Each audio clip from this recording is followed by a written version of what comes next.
교실 책방. 네, 안녕하세요. 교실 속 작은 책방, 교실 책방의 도니입니다. 오늘은요, 동물권을 주제로 제가 그림책 수업을 한 이야기를 한번 해보려고 해요.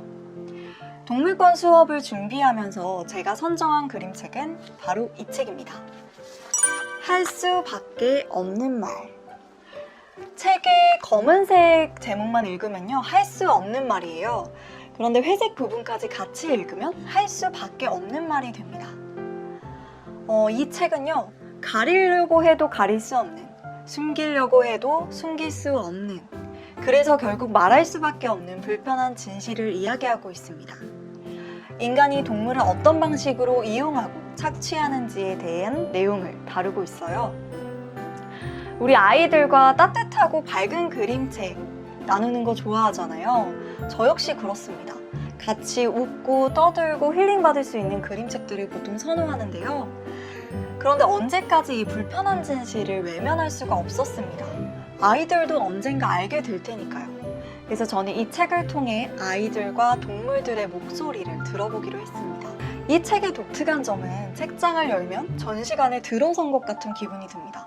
전시관에서 그림 작품을 감상하고 있는 듯해요. 그 이유는 책의 판형이 굉장히 크고요. 책의 안쪽을 보면 이 접지 부분에 가려진 그림이 하나도 없어요. 그래서 한 장면을 온전히 감상할 수 있습니다. 그러면 여러분도 저와 함께 이 불편한 진실이 담겨있는 전시관으로 한번 들어가 보도록 하겠습니다. 이 장면을 한번 봐주세요. 아이들에게도 이 그림책 속의 한 장면을 미리 맛보기로 보여줍니다. 아이들은 이 장면을 자세히 관찰해서 질문도 만들고 숨겨진 의미도 찾게 됩니다. 제가 이 장면 맛보기 활동을 계획한 이유는 두 가지예요. 첫 번째로는 아이들이 한 장면을 미리 맛봄으로써 책 전체 내용에 대해서 호기심과 궁금증을 가질 수 있기 때문이에요.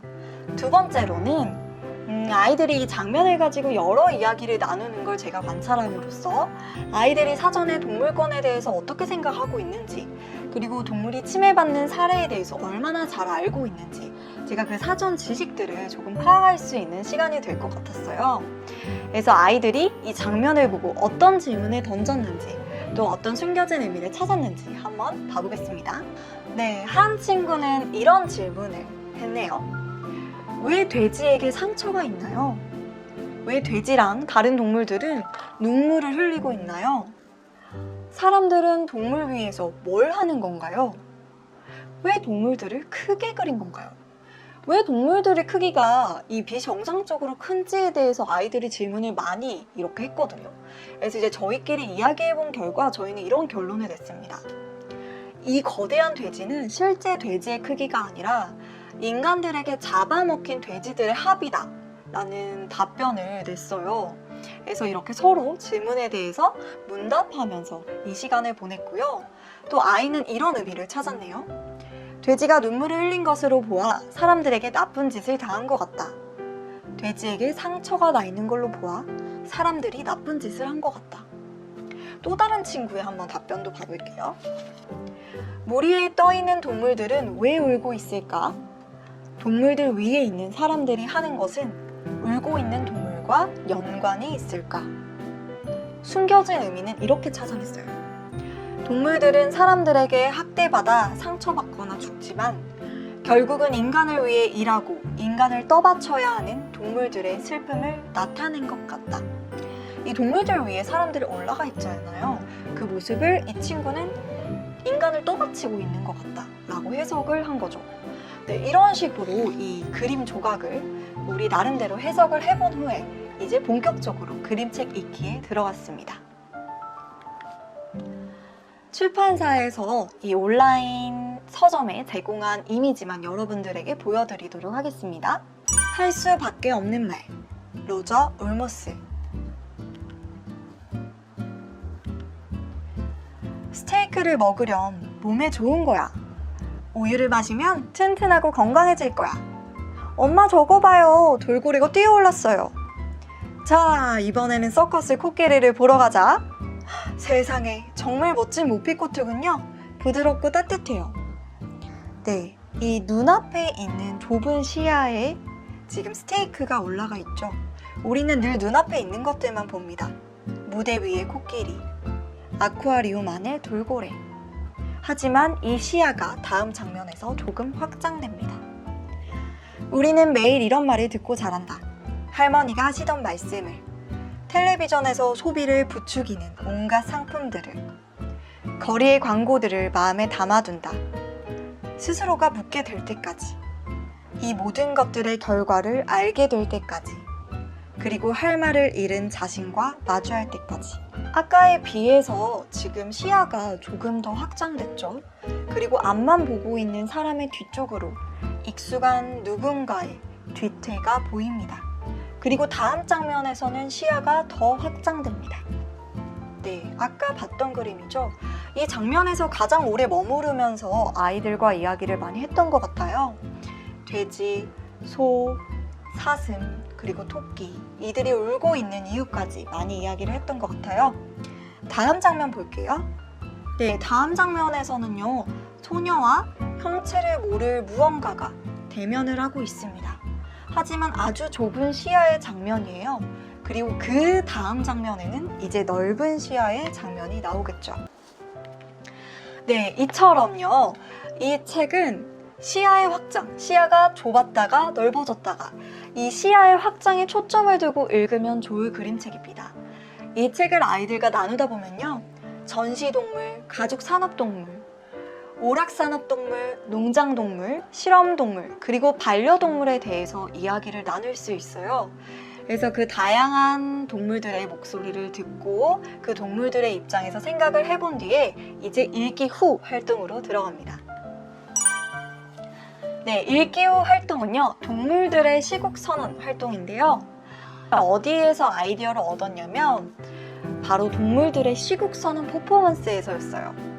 이동시라는 창작 집단에서 지난 8월 세종문화예술회관에서 퍼포먼스를 하나 했습니다. 예술가, 작가, 과학자 등 30여 명의 사람들이 동물 가면을 쓰고요, 그 동물의 입장이 돼서 그 동물로서 인간에게 할 말을 하는 거죠. 그리고 할 말을 다 마친 뒤에 이제 쓰러지는 퍼포먼스예요.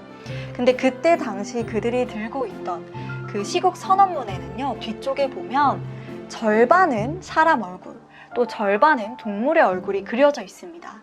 그래서 저희도 동물의 입장이 돼서 동물 시국 선언문을 작성하기로 했어요.